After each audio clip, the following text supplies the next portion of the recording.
A woman in the world today? Absolutely. I mean, so many people saw themselves in my story. It's also a time for owning our stories. And I think that's part of what resonated with people. Yes. I mean, a lot of people came up and said, well, you were so vulnerable. Was it hard for you to tell your story, to tell your truth? There were things you covered that were difficult, like trouble in your marriage and trouble getting pregnant. Was that hard to do? And my response is, no, that's my story. I embrace every aspect of who I am because, as I've said, I like my story. I like all the highs and lows and the bumps in between. Yeah. And I think that, what we learn from that is people they gravitate to other people's vulnerabilities. Mm-hmm. We gravitate to one another when we see the best and the worst in ourselves because it makes us feel human. Mm-hmm. And I think people connected to the humanness of the story. What happened that you could never have anticipated on the tour? I mean, didn't y'all do 30 cities? We did 34 cities.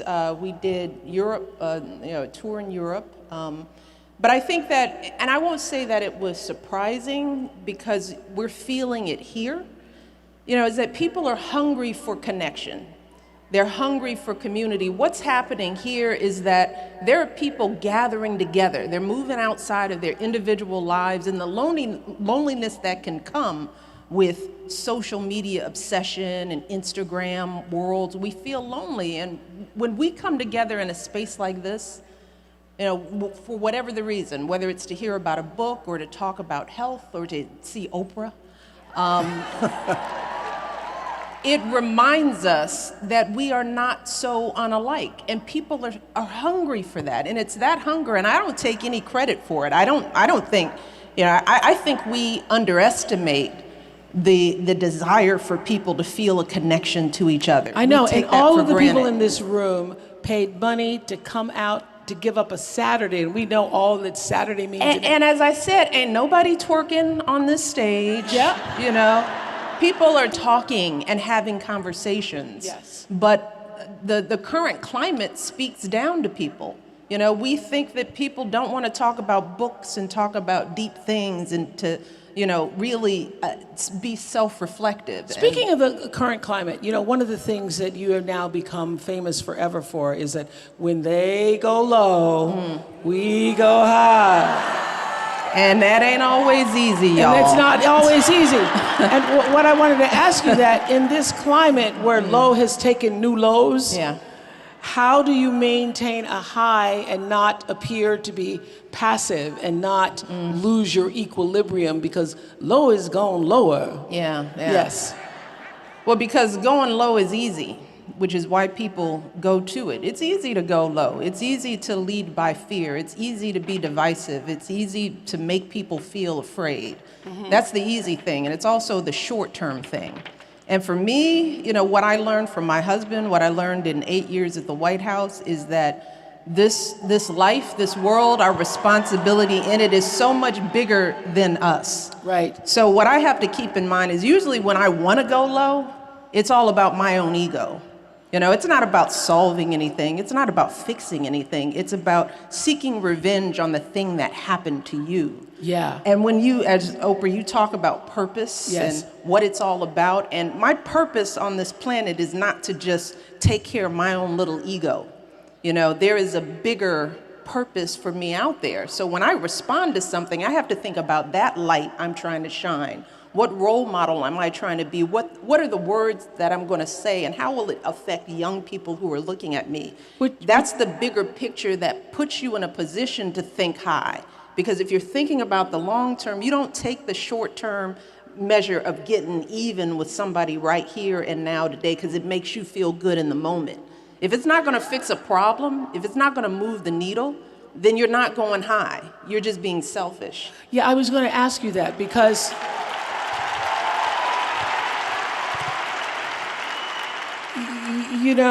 when you are the rock star that you are, and yes, and when you're filling stadiums all over the world, you're a rock star. Just take it. Just take it. No! Take it. Yes. So when you are. Okay, y'all. No. Not just rock star, role model, world's most admired woman. When you are that, when you carry all of those titles, does that affect how you then make decisions? Is that now a part of what you think about before you make a decision or have an intention? I don't know that it's any different today, but I feel like I have I believe that when you are a public figure, I believe this, that when you have any level of fame or if you have a platform, I believe, and I always have believed, that I have a responsibility with that platform. And I think about kids. I care a lot about young people. And I know that what we say, what they hear come out of our mouths, all of us, but me in particular, because they're paying attention, that it has a lasting effect. And I am a mother. I'm a mother. I care about kids first. So I think deeply about what kids are hearing me say. So yes, I do. I take that very seriously. And I take the words that I say to children very seriously. You know, when I'm with a young person, I want them to hear me. I want them to hear me see them. It's important for them to know that this person who's so famous and has this platform thinks that they are beautiful and smart and kind and good. Yeah, it's what I was saying earlier, that everybody just wants to know that you hear me and that you see me. Yeah. What's the best advice do you think you've given your daughters? Oh, gosh, I give them so much advice. They're so sick of me. You know, now that they're in college, I have these texting. Did I tell you to remember little things like you are eating some green things, aren't you? But what is a thing that over the years was a running theme in your house that you said over and over? That you know, what I tell them is what I continue to tell themselves is that they have to walk their own walk. You know, they cannot define themselves by looking at each other or looking at me or their dad. They have to take the time to get to know themselves, give themselves a moment to figure out who they want to be in the world, not who they think I want them to be, not what the rest of the world says about them, but to really think about how they want to shape their lives and how they want to move in this world. So I don't want them measuring themselves by external influences. And for young girls, that is hard to do. Oh, you know, that is a very hard thing to do. And everybody should understand that as a responsibility. It's Instagram culture. It drives me crazy. It was hard with just cable TV when you're watching all the images in music videos. It's, I don't know, exponentially difficult with social media when you're comparing yourself to everybody on social media. So I constantly have to remind them that they have to live in their own skin. And that takes time too. And I try to make sure they understand that unfolding of understanding who you are, it is a journey of becoming. You don't know it all in your 20s. No, you don't. You just start to know something, right? How did y'all do that in the White House where you have access to everything and everybody in the world? I think it's difficult for people, no matter where you are in your trajectory. You want to have a better life than your parents. You want your children to live comfortably. Everybody does. But how do you not spoil children when they have access to everything? It was easy for us, you know, because we don't think they deserve it, you know, and it's how... It wasn't a difficult thing to do, you know, not the way me and Barack were raised. I mean, first of all, you got to have a mate that shares your values. So it starts way back to who you pick. You got to have a good picker, because if you all don't come to parenting with the same kind of values and understanding that stuff isn't parenting, giving kids things is not. Parenting is it is a verb. It is an active, engaging thing, and that means you got to know who your kids are, and each one of them are different, right? So you can't just apply the same principles to the first one that you did to the second one, because they come here totally different. So we didn't just show up in the White House, you know. I'm Michelle from the south side of Chicago. I grew up in a little bitty house. I got nice clothes and jewelry now, but my mother made my clothes, you know. I mean, we were raised with that's enough. You know, you be grateful for what you have. You don't look at the next thing. You be happy with what you have. And that's how we work in the White House. That didn't change because we moved to a different house. You know, the house didn't define us. It's the values that defined us. Amen, so amen. For us. So I heard, we read this, although, you know, we can't believe anything we read, but I know Malia's third year Harvard, and you all together as a family dropped Sasha off. We did. We dropped Malia off too. Yes. Yeah, we all did. Okay. And I heard with the motorcade. With the motorcade. Tried to hide it, but it was there. It's hard with 20 cars. Well, we had them do less cars. Okay. So it had to be How an was undercover the drop-off? motorcade. It's always good for any parent who's dropped off kids. There's the busy part of drop off, which is like, okay, all right, and I'm that person while Barack is like trying to put together a lamp. I'm like, girl, you cannot keep all these clothes. You brought 100 shoes, and you live in a dorm. So you can pick 10. I mean, this is what I'm doing. It's like pick 10 shoes. You cannot bring all those shoes. And she was supposed to do that before we got there, which was winnow her clothes down. But see, she didn't understand what dorm life was. And I was like, girl, you got 3 inches of a closet, so you got to figure this out. So there's that busyness of trying to move in and unpack and fold clothes and clean out stuff. Put the lamp together. Get it all together. And so when you're busy with the busy stuff, you're not thinking about the emotional stuff. So usually we then drop them off, get them in the dorm, then we take them out to lunch somewhere, and that's like our last lunch.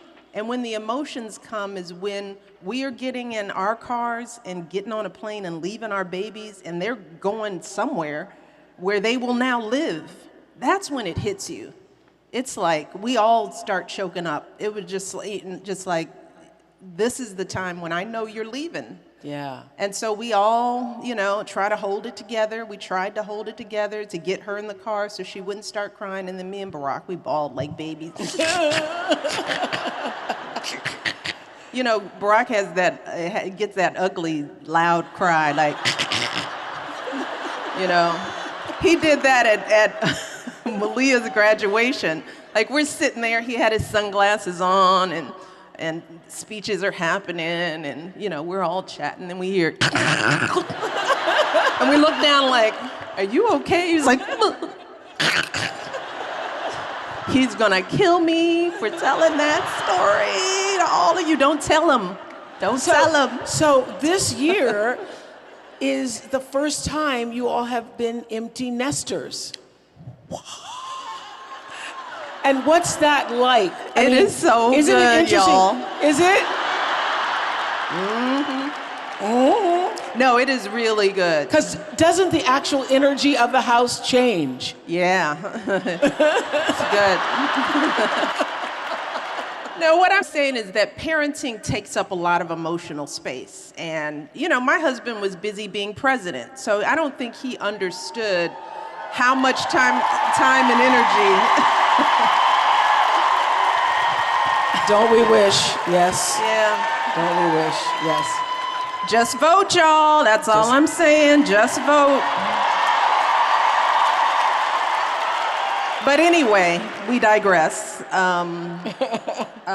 But, you know, I put a lot of time and energy to parenting these girls in the White House because we were trying to make their lives normal. You know, so that meant weekends were always pain, right? Because you had to worry about what party they were going to, whether there was alcohol, and who was doing what, and I had to know who the parents were. So you're trying to do that as First Lady. I mean, every weekend for me was hard, just following these little girls around. And they're gone, thank God. They are off living their lives. As my mother used to say, sometimes you just need to get out there and live your life and have your mistakes where I can't see them because I'm tired of watching you walk into a wall that I told you was there. You don't follow them on social media? Oh, no. Now we have a lot of people who do. You know, that was the, no, I'm serious. We have my communications director. All the young people in our lives that I mentor, they all follow the girls. You know, they're bigger brothers and sisters who are grown. It's like they're watching, and they're the ones because it's better for them to be checked by somebody other than me. You know, I also had to learn how to parent with a balance of kids who have Secret Service, right? So you have, what am I saying, right? You don't know what I'm talking about. Right? You know, when there's Secret Service, you know how that goes. It's like, no, you don't, and neither did I. But you're trying to make sure that these men and women who are following them around, that the girls can trust.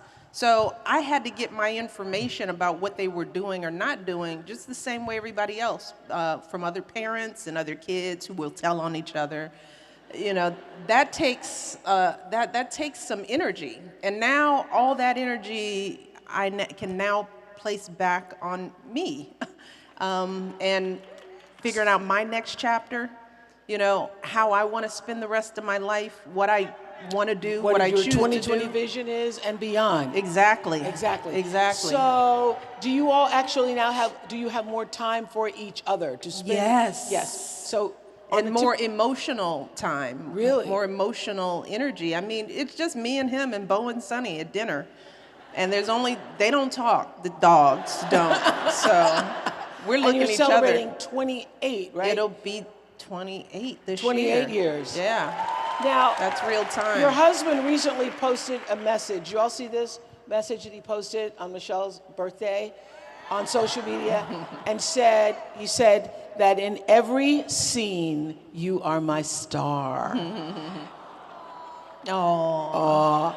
And you have called him your soul affirming partner. Mm-hmm. Is it more so now, 28 years, as opposed to earlier years? Does it just keep getting better, or it's more seasoned? It's all of that, you know. I mean, and this is what I try to tell young people. It's you know, marriage is hard, and raising a family together is a hard thing. It takes a toll. But if you're with the person, if you know why you were with them, you know, you understand that there was a friendship and a foundation there. That it may feel like it goes away during some of those hard times, but it's something that we always come back to, and we're coming back to that point where we see each other again, you know, because some of the hardest times in our lives, we just escaped it, we survived it. You know, we went through a tough time, we did some hard things together, and now we're out on the other end, and I can look at him and I still recognize my husband. He's still the man that I fell in love with, who I value and I respect and I trust. He's been an amazing father through so much. He has shown up well in the world, and he has been who he promised he would be to me. And so that has been tested over 28 years, you know. So what I tell young couples is that you got to hang in there. You know, you can't quit the minute it gets hard, because this thing of living life and building a life together is a naturally hard thing to do. So you can't quit when it's hard, because then you'll miss the good part. And I do joke, you know, and some people hate when I say this, but if you live long enough to be married for 40 years, 50 years, which is what we're working towards, if you get to a point where eight of those years are bad, 10 of those years are bad, wouldn't you take those odds? You know? But that's what marriage is. You can have chunks of hard, bad times. And if that's how you define your marriage, by just the hard times, then you'll miss the truth of what's really there. So you were so open in Becoming when you talked about it, and everybody was like, oh, they went to therapy. And therapy really was an eye-opener for you and for him. Well, we all need to reflect. And it's very hard to do it in a marriage with the person you're trying to work on. Sometimes you need an objective person to just hear you out. You know, you may not be right. You may just want to get it out. And have him sitting there listening to you get it out. Sometimes that helps. It's like, I don't know if you heard me. What did it teach you about yourself? I talked about this. It taught me that I am responsible for my own happiness, that I didn't marry Barack for him to make me happy. No one can make me happy, you know? So my disappointments were about what I thought he should be doing for me, giving to me, when I hadn't really done the work to figure out what did I want and how do I go after what I want on my own. You know, if I'm going to show up equal in this partnership, I have to be able to make myself happy. And so I had to stop focusing on what he wasn't doing and start thinking about how to carve out the life that I wanted for myself, with or without Barack. And the more I did that, the more I succeeded in defining myself for myself, the better I was in my partnership. And isn't that for you the cornerstone of your own wellness program, is defining your own happiness and working towards that? Well, one of the things I said this earlier, what I tried to tell my girls is walk your walk. You know, that's been my mantra. One thing I do every year, I started doing right after the White House, is taking a retreat. And I think some of the people, some of my girlfriends who've gone on a retreat, we go to this place where you're essentially walking for 4 hours. It's hard, and my friends who don't know what it is are usually mad at me by the middle of it. That's that place where you get up at 5 in the morning. Exactly. And one of the lessons of walking for that long, because it's rare that you have to walk, and these are hikes. This is up mountains and down streams and valleys, and all you have is a camelback with some water and some hikers telling you water, water, water, and you're just like, shut up. Just shut up with that water. When is it over, this hike? But you're hiking with other people, and what you realize is that not everybody has their own way of hiking. Some people can get up the mountains fast. Some people are fast on the flats. Some people are slow and methodical about how they walk. And I always found that when I was not enjoying my walk is when I was comparing my walk to somebody else in the group.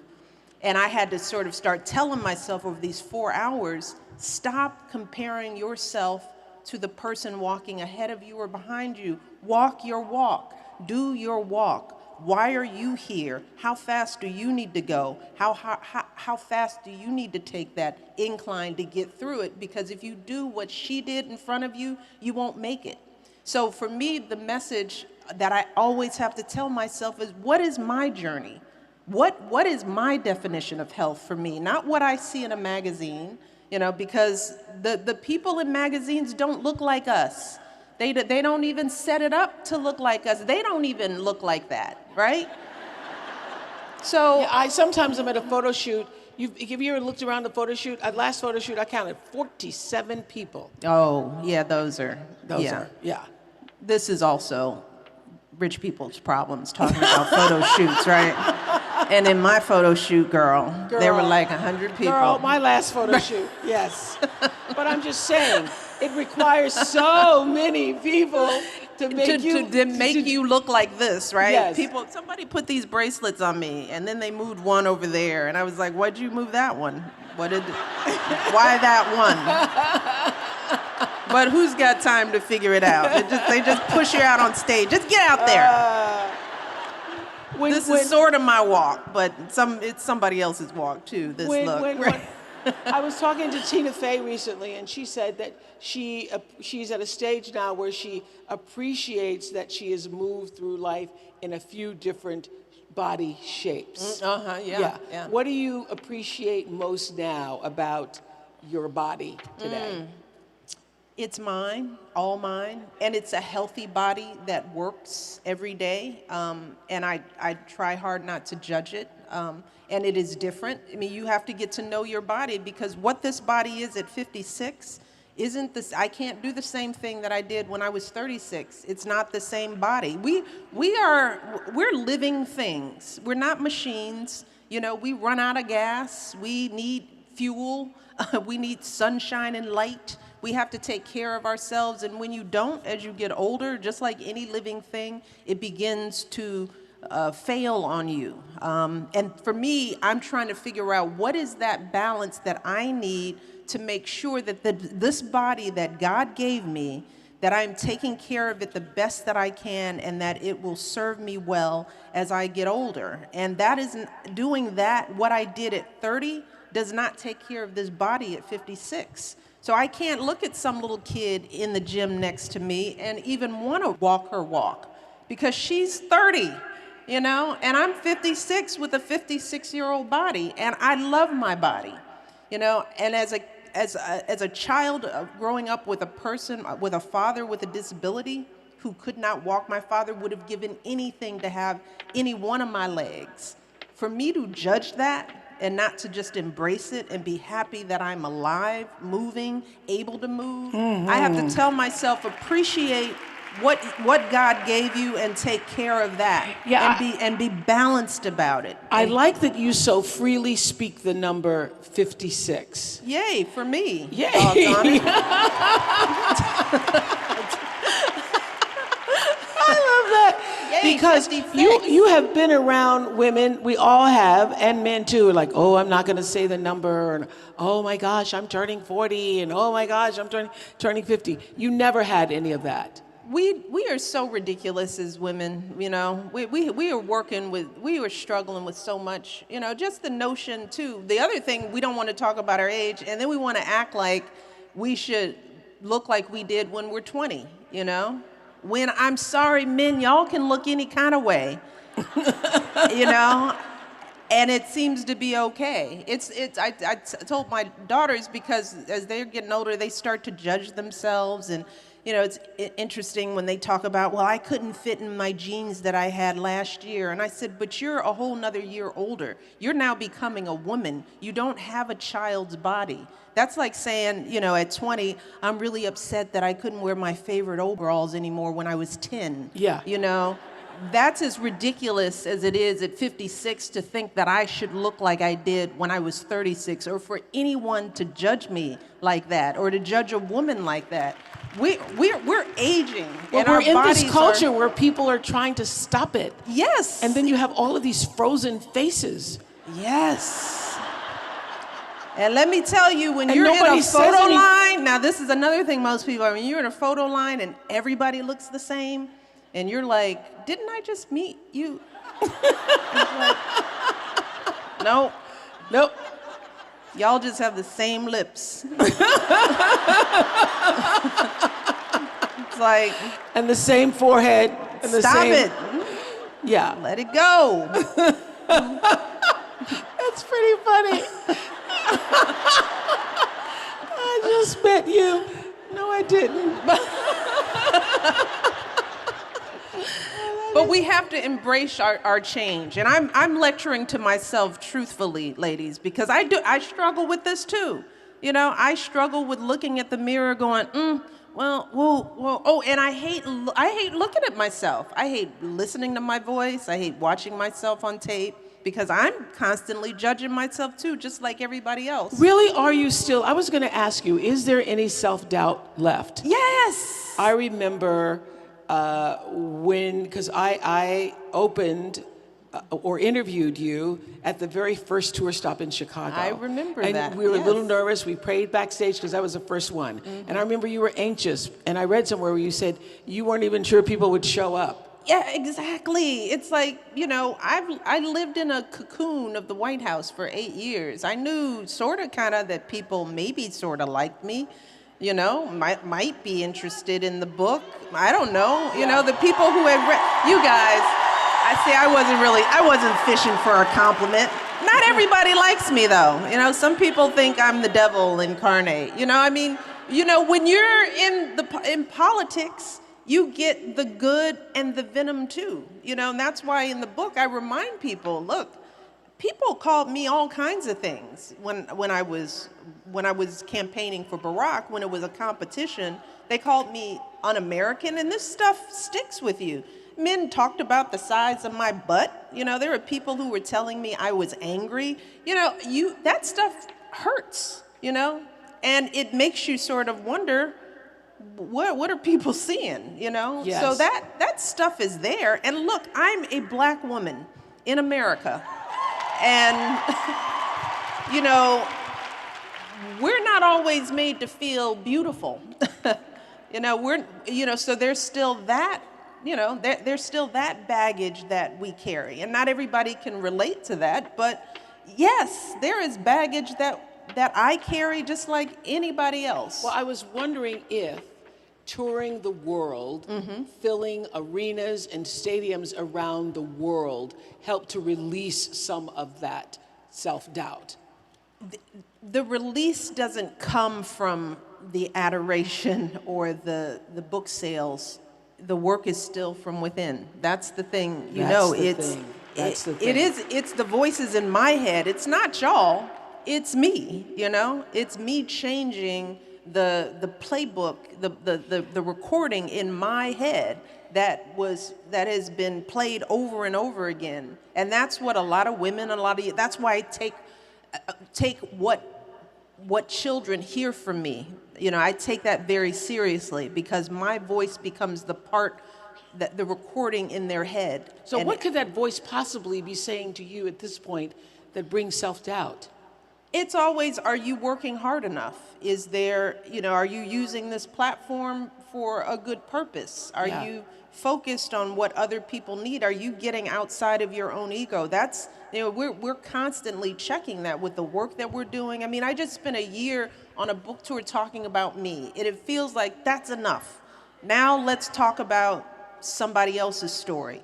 Now, where are these girls who are not going to school? Because you know what, in the end, that's why I'm here. I'm not here to talk about my story or to talk about my journey. I'm here to shine a light on other young women. And that's your big work ahead. That's the big, I feel, that's the work that speaks to me. You recently released a companion to Becoming. It's called the Journal. Lovely, for discovering your voice. I gave away many for Christmas. Thank you. And I've been keeping a journal, since I was about 15 years old. I love some of the questions you include in here. You say, if you could have a conversation with a loved one who has passed away, what would you ask him or her? I'm asking that of you. I wish I knew, I wish I had taken the time to get to know my grandparents' full stories, because a lot of what I talk about are my impressions of what my grandparents must have been going through. I talk about my paternal grandfather, Dandy, and he was kind of a crotchety old man I write about, and now that I'm older, I can look back and think, why was he so angry? But it was because he was a brilliant black man in the era of segregation and Jim Crow who could not realize his potential. And he was probably very bitter about that. Yeah. And imagine how that would frustrate Imagine you. how that would feel. I wish I was old. I wish I had been old enough to sit down with him and ask him what he went through. How did he survive living through a world that had such limited expectations for him when he knew that there was so much more for him. Yeah. I would want to unpack that so that I could get to know him better. And the reason why I put this kind of stuff in the journal is because this is what our stories are. And I want particularly young people to know that there is time now to have some of those conversations with the elders in your life. Because the more you understand their stories, their journeys, their pains, and their hurts, you get to understand who they are in a full sense. And then you judge less, and you're more empathetic. I wish I understood my elders a bit more. But we grew up in an era where you don't ask nobody a question. Don't ask Dandy that. Right. You're But you wish if you could have a conversation, that's who it would be. And I would do that with every single one of my grandparents. Describe your perfect day, beginning with breakfast and ending with dinner. Well, we'd be somewhere warm. We'd be in Hawaii, or someplace warm. Yes. And I'd wake up and have a workout. I'd be outside. Do you do breakfast? Do you do breakfast? I generally don't. I'm not a big breakfast person. Yeah. So I probably wouldn't have breakfast. I would go out on a long walk where I could see the ocean and some mountains, and I could feel myself. Hike. I love to be outside because so much of our lives we don't have the freedom to just be outside anymore because of security.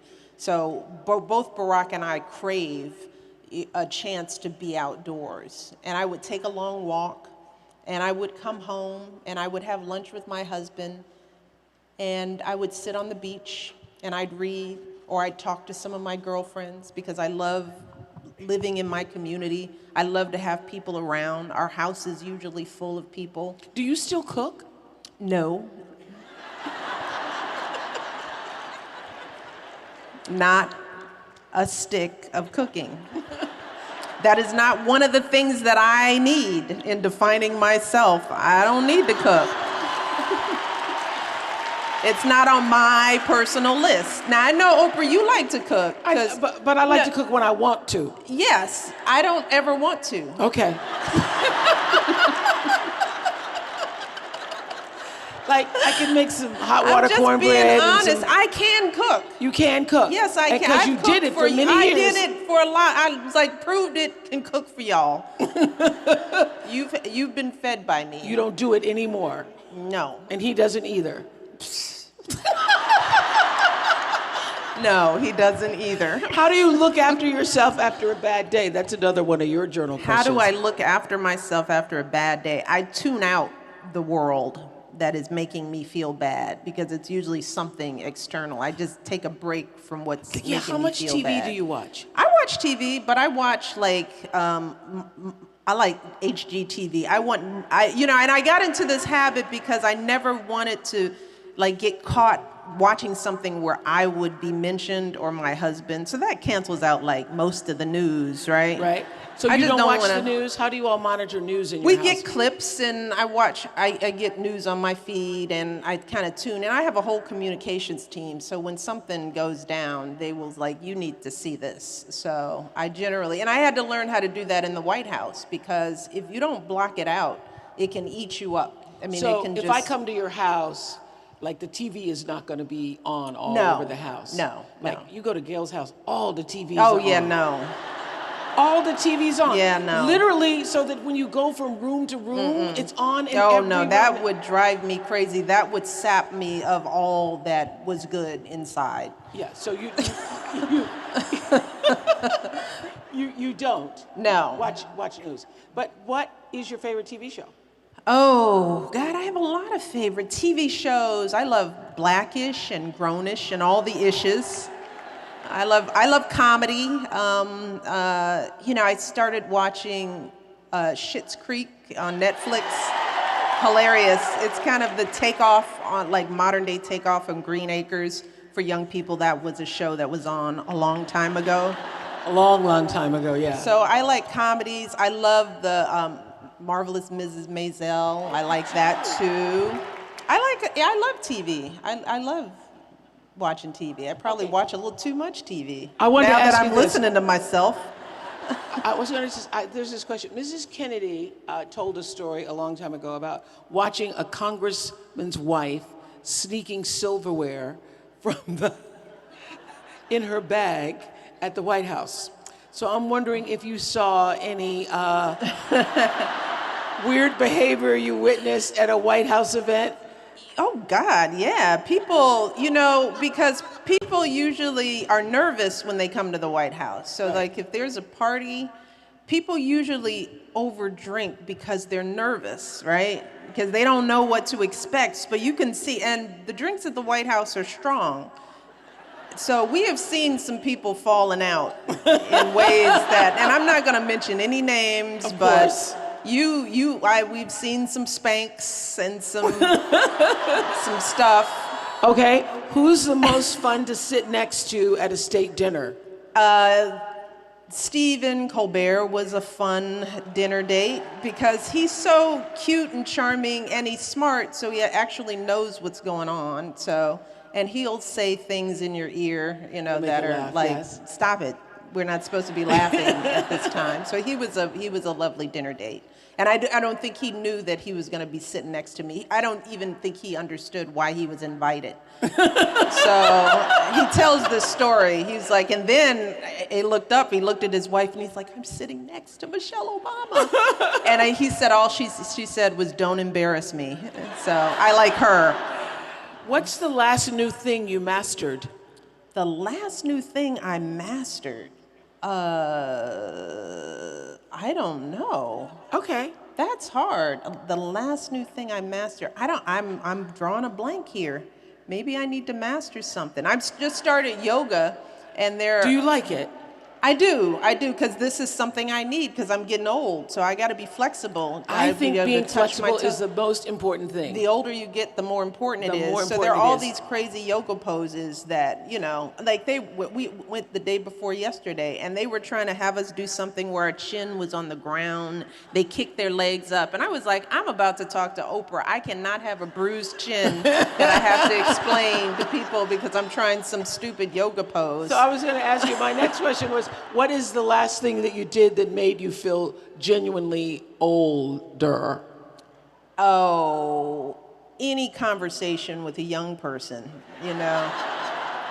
Here's one just personal sentiment. I have a godson who, is just got his permit, and his mother sent me a video of him behind the wheel, and that just tripped me out because I was like, no one should let that little boy drive.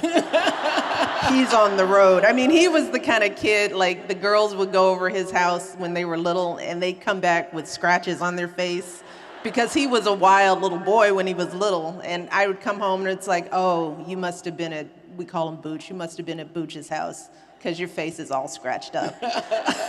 He's driving. That made me feel old. Seeing the young people in my life becoming who used to be adults. like this. Yes. Yeah. Watching them out in the world, buying groceries, having conversations about life like they know something.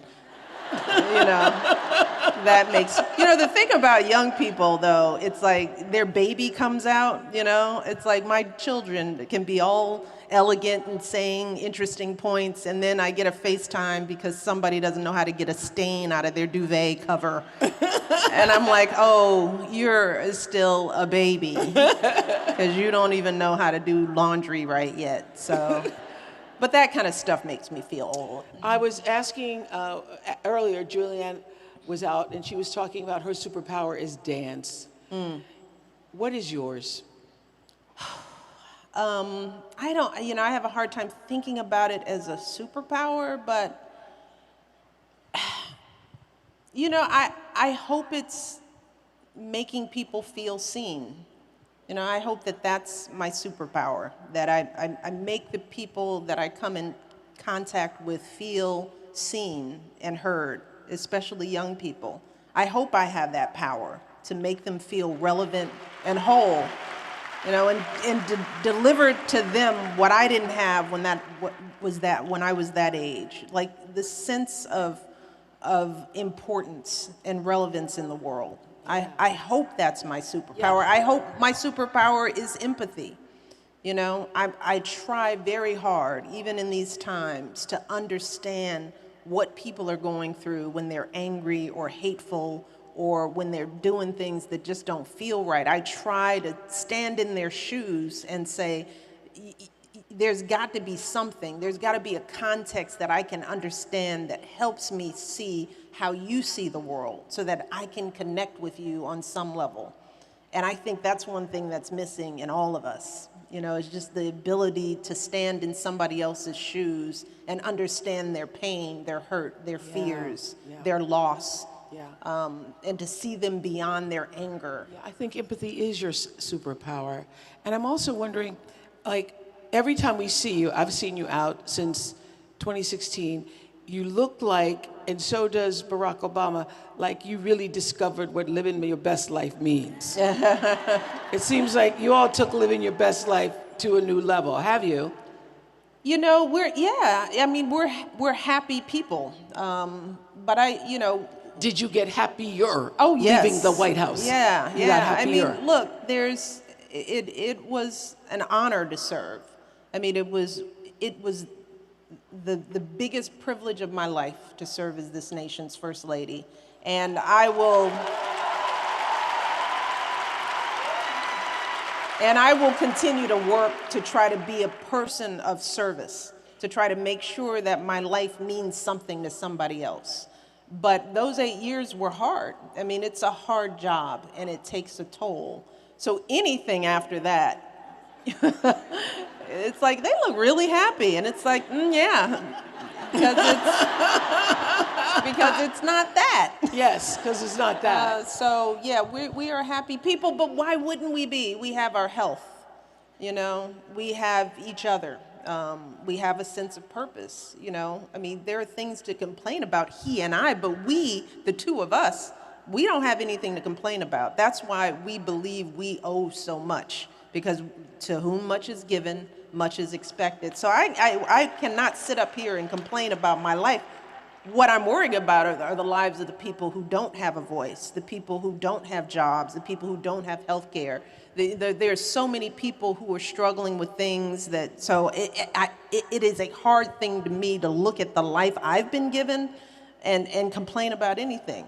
So I know you don't do resolutions, but we're here setting the commitment contract for a better vision for ourselves. Mm-hmm. Do you have a vision for 2020 and beyond? Do you see it? Oh, for us as a people? No, for you, Michelle Obama. Me. Oh, for me. Okay, good. That's easier.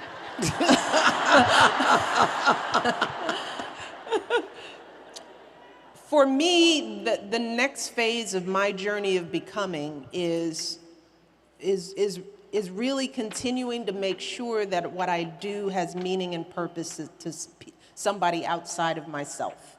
So my vision is, in particular, is to keep helping young people to find and build and support that next generation of leaders, to help them understand a broader sense of values that they can operate within, because I do think that we are short on that right now, that our leaders are not paving a good path for what we want our kids to be. I'm just sorry to say that. I don't want to make this political in any way, but I think young people are hungry for something, and it's time for them to step up and to take the lead, because we're getting older and we need to move out of the way for them, because they're going to have answers that we've never thought of.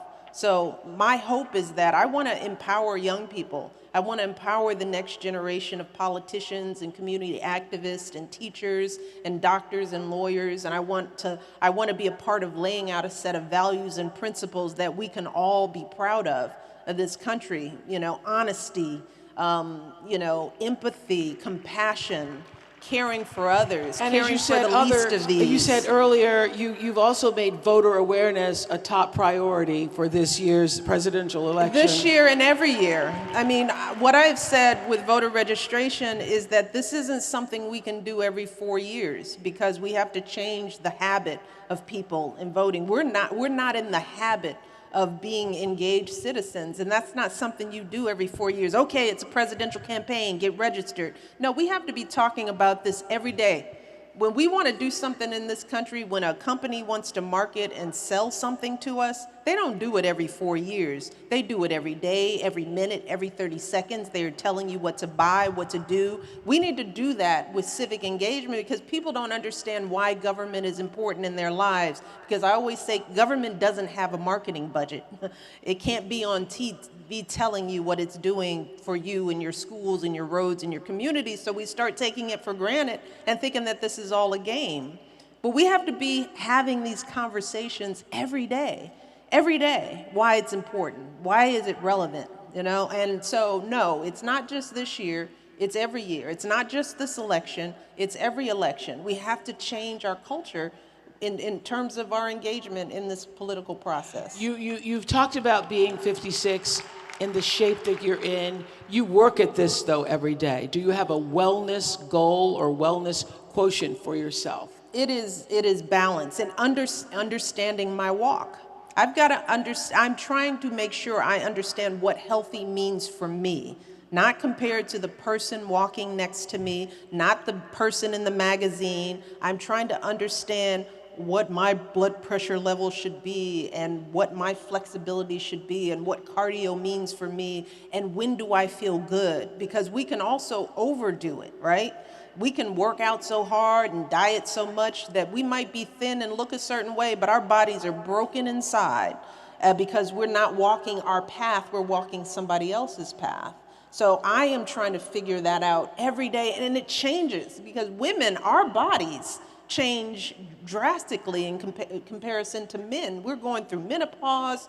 We've got a lot going on, and I don't think we've done enough to understand what aging means for women's bodies. What are we supposed to look like? How are we supposed to feel? We're not talking about that enough. And I feel like we're at a time when women our age, because we do spend money. Now we have wealth, women our age, but the market and the fitness market, they don't speak to us. They're not catering to us. They're catering to Malia and Sasha, how this workout wear looks and what these classes are. They're catering to 20 and 30-year-olds who, quite frankly, have no money.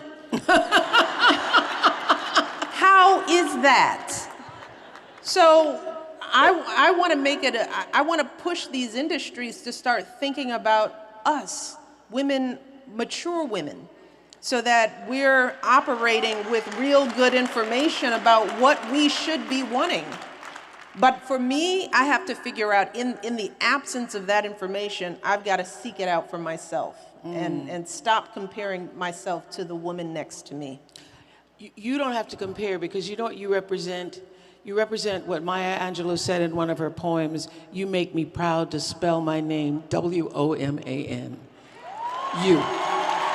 And when I see you walking, it makes me proud, because you are a phenomenal, phenomenal woman. Michelle Obama! Love you, babe. Thank you. Thank you.